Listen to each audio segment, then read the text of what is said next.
Hi everyone, and welcome back to our PLC training series. In the last video, we looked at running sequences in PLCSIM version 20, but today we're diving into the brain of the PLC, which is tags and memory.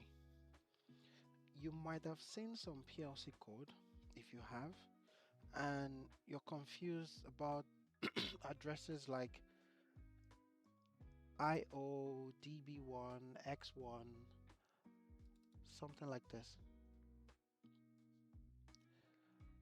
Something that looks like this, MB0, MB01, or if you look directly on the PLC, in the last video we did some configuration of some tags.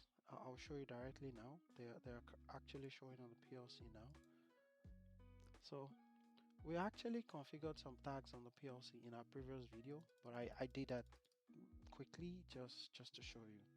So on this PLC we already have some addresses that are running,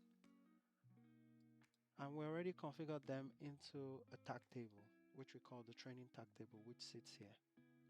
So for example, you could look into some programs and then you see addresses like percentage IW50, percentage I0.0.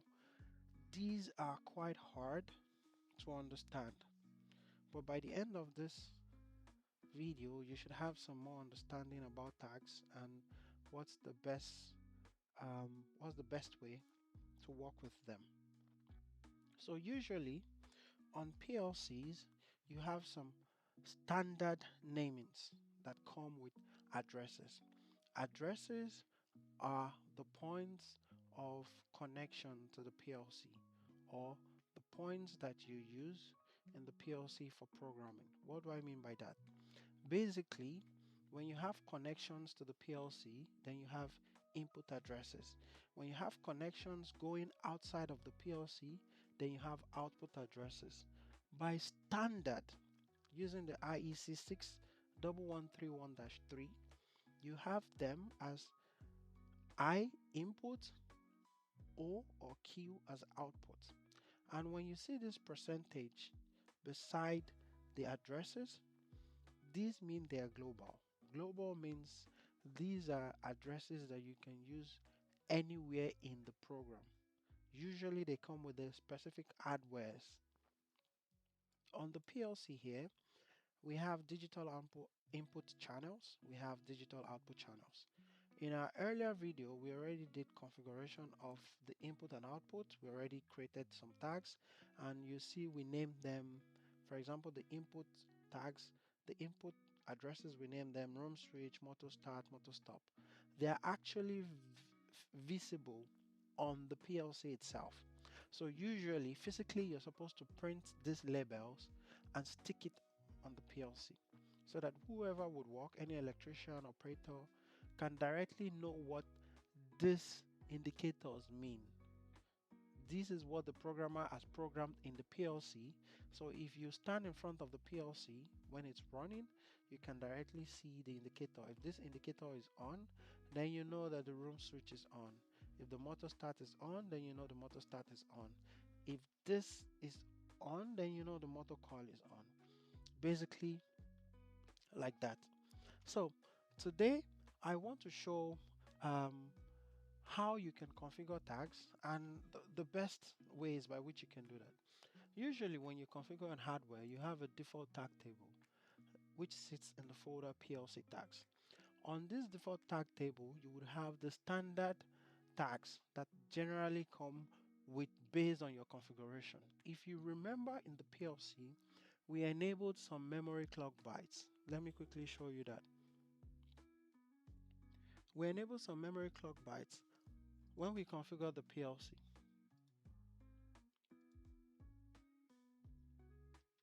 Let me click on properties and we go to general. On these general tags, on this general setting of the PLC, we enabled some memory tags, and that's why you already have some tags showing up on the default table. So here, if I go to system and clock memory, here we enabled the use of system memory bytes. So the PLC created some memory addresses. We also enabled some clock memory bits, and the PLC created some memory clock addresses. That's what we currently have on our default tag table, which is shown here. Here you see some user constants which you can program. It's currently empty. You can program them. So these are constants that, for example, you want to use some specific things throughout your program, and they have to be constant. They don't change. For example, you want to say the let me say number of VFDs in this project, number of variable frequency drives in this project, or number of motors in this project. You put them here, you put the data type and the value there. They won't change, and then the user has access. The programmer has access to this. In the system constants, these are system generated tags based on the hardwares and based on your configuration in the project. If we go back to tags, because we already created a training tag and we moved our input and output addresses from the PLC in here, that's why they are in here. Now I want to quickly show you a scenario which we want to use for today's programming. So for example, I have an orange man here. So I want to use an example which many of you will be familiar with. We have an orange man here. The orange man gets home. He already has some automation running in his home. So he has a sensor that checks if he's home, if he arrives home. He has his door, which can open in an automatic way and close. He has a switch. The switch is used to control the whole system. So basically the switch, he puts it off when he doesn't want any automation, and he puts it on auto when he wants automation. Currently it's off. There is a sensor inside the house that checks when he arrives, and this sensor does some other things inside the house. This is the lighting system in the house. So let's see what happens. Mr. Orange arrives home. His automation system is currently off. So the first thing it does is to put it on. It switches to auto. So when it switches to auto, then the sensors and everything begin to work in an auto mode. So what does he do next? He moves to the sensor becomes green, and then the sensor opens the door for him. When the sensor opens the door, he goes into the door. So the system is on auto, the sensor can sense him, the sensor opens the door, he goes into the door. He enters the door, the sensor inside the house senses him. So the sensor closes the door, and the sensor outside goes back because the sensor outside cannot see him anymore. So the sensor outside is off now. The one inside is on. So the sensor inside closes the door, and then the sensor inside, after 5 seconds of noticing that the orange man is inside the house, switches on the light after 5 seconds. So the light is on, and then Mr. Orange, everything looks good now in his house. Now if we want to program this, I've listed out the things that as an engineer, the way you need to think about this. So usually you would get a design from an electrical person or design engineer somewhat, or basically you just get this kind of description that I have given now, and you have to draw out the whole scenario. So how do you do this? First, you need to identify your interactions with your PLC. And these are broken down. First, we have an outside sensor. This sensor will sense the orange man and give an input to the PLC. So the outside sensor should have an input address because this sensor will give an input to the PLC. Here I've named it S1. The address is input 1.0. Action is outside sensor, or basically a name. We also have the sensor 2, which is inside, which is the inside sensor. Its address is I1.1. We have a third sensor, which is the switch. So the switch also gives an input to the PLC to tell the PLC to run everything in auto mode. We have the K1, which is the door, which switches the door on, open and close. We have the K2, which is an output as well, which switches on or and off the lights. So here we've identified 3 input signals, 2 output signals. So how do we treat this in the PLC? When we go into our PLC, basically we can create a tag table here, and then we can enter all of this manually, just like we did in our last class. However, I also promised in the last class that I was going to show you how to import tags using Excel in case you have a large project and you would not be able to type everything by hand, or you prefer just to use Excel. Now, I mentioned earlier that usually when you configure your PLC, you have a default tag table that comes with it. I would advise, before you start working on your Excel, export the default tag table. You can click on this, export. This one here is import. So if you click on this as export, it would ask you, what do you want to export? Tags, constant, export all elements. Just do tags and export all elements. You choose wherever you want to export it to, you export it there. It will export as Excel. An example, I want to choose somewhere, so I can just choose desktop and say save. And then it will export there as Excel. Export completed successful. Now, usually what I would do, what I advise you to do, is then pick up that file and then edit that file. Edit that file with your own tags. And the reason is because this is a file now. The reason is because TIA Portal has already formatted this document exactly the way it needs it, because we exported it from this system. If you create your own Excel, you might come into a lot of errors, and this is based on experience. So using this Excel sheet, then we can create our own tags inside of it, remove what we don't need, put in what we need. We already know our input addresses and output addresses. I already did that to save us time, so I will just import that now. So I'll click on this import. So synchronize by addresses is what I want, and then I'll select the file that I want. So I use X import PLC tags, and that's what I have here now. So I'll import it.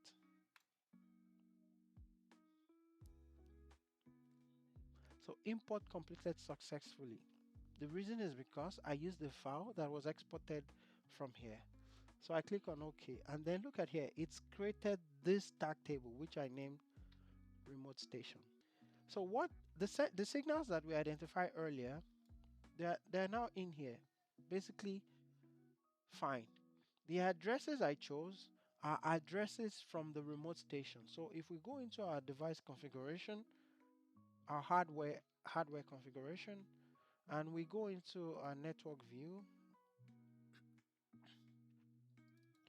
if you double click on the remote IO station, we already have a default address there. I also informed you in earlier videos how you can change those addresses. I'll just change this view back. So we want to work with our digital input and digital output. In our digital input, you have the tags, IO tags, and here, because we've imported our remote station tags, automatically, because we chose the addresses on this hardware, the tags on this hardware directly goes into that tag table. Now, because we've imported our PLC tags as remote station, the addresses on this hardware directly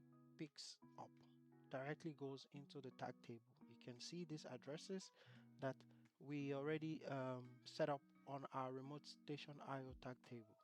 If I also go into the digital output card, because we have 2 digital output signals, they're already in there. So we have the default, the tag table, the name of the signal, the comment, the type.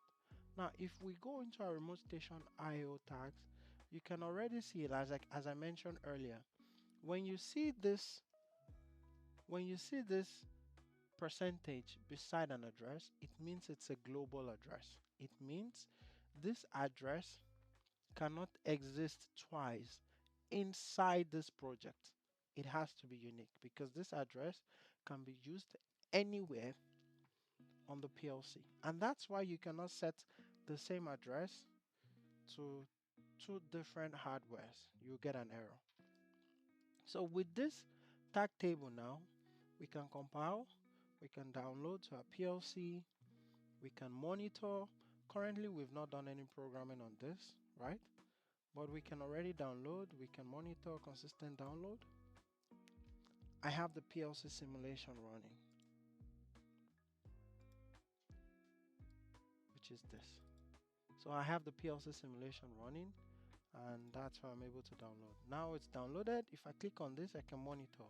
So monitor is like you want your software to monitor the state. You want it to go online with the PLC and see what's actually happening inside the PLC. We don't have any program yet for this, and we can already monitor. So with this now, instead of when you want to program, if you want, instead of programming using input address 1.0, you already know the name. So usually it's advised that you give your tags very good names. For example, S1, S2, S3, K1, K2 does not really mean anything. So if I want to change these tags now, I'll change it to something that makes sense. So usually I can say sensor underscore outdoor. So we know it's a sensor. We know it's outside sensor. The second one is also a sensor, sensor underscore indoor, right? And then we have the auto switch. So we can say switch auto. The third one is we can say relay, door relay. So we are supposed to enable a relay for the door to open, and then the lights will say switch underscore light.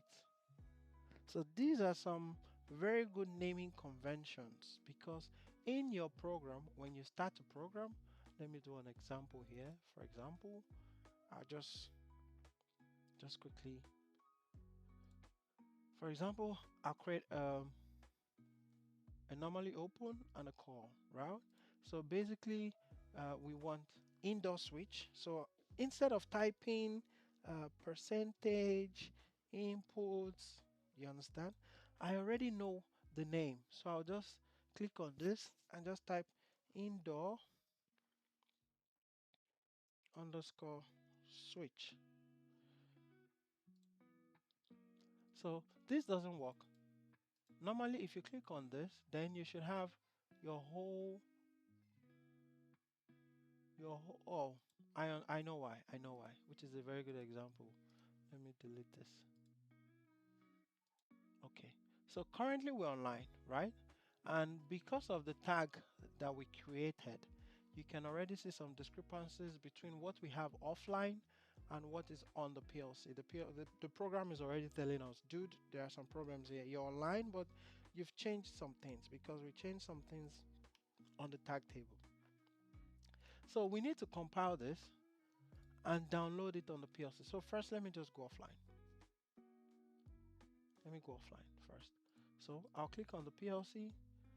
I'll compile again. So it compiles everything, right? So it's compiling all the function blocks, function calls, tag tables, everything. Now, before I download, I'll go back into this FC and do the same thing that I tried to do earlier, hoping that it works this time around. So if I do indoor,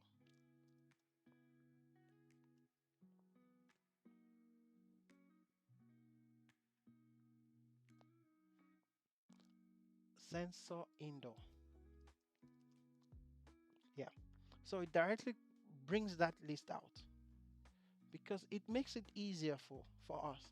So the sensor indoor should switch on what? Switch light, right? Switch light. And then it brings up the address automatically. I think it also named this by itself. I don't know if I did the naming already, or I don't know, but it shouldn't. Normally you should do that. So you can see now we can compile this and download into our PLC. So there are some standard namings you should be able to follow, so that whoever looks into your program understands. They won't be naming collisions. Somebody who looks into your program maybe by in the middle of the night understands what you're trying to do. Things like input underscore blah blah blah, output underscore blah blah blah, switch underscore this, internal blah blah blah. Now if we go back to our example, you remember I mentioned that the inside indoor sensor would switch on the light after 5 seconds, and currently what we have programmed does not include any timer. Right here we've just programmed sensor input switch output. When we get to the part when we work on timers, then we will do this. You understand? We will introduce a timer in between the sensor and the switch light. Actually, we would actually program the whole scenario that I showed you earlier. So this is what I wanted to show you on tags, how you can import tags. I hope at the end of this video you're able to import tags using your Excel. You have a better structure on how to name your tags, your input and outputs, and this helps anyone who is finding it hard to give to understand how to give that naming. Because if you have quite a lot of tags in front of you, instead of S1, M1, K1, Q1, Q2, that becomes very hard to follow. It's easier to put some namings on them. If we go back into our remote IO station in the hardware, you would see that these names have also synchronized. So let me zoom in maybe to 500 so that we can see. So usually if you have the big modules, then on this place here you would see those namings just like we saw earlier on the PLC itself. However, if we go into the module and we click on the properties, you would see that the names have also refreshed here. So instead of the S1, S3 we had earlier, now we have sensor outdoor, sensor indoor, switch auto. So nice to show you this, and in the next video we'll talk about data type, because data type also go together with tags. I've created some tags. I use some data type here, Boolean, so we need to explain that as well. So thank you very much and see you in the next video.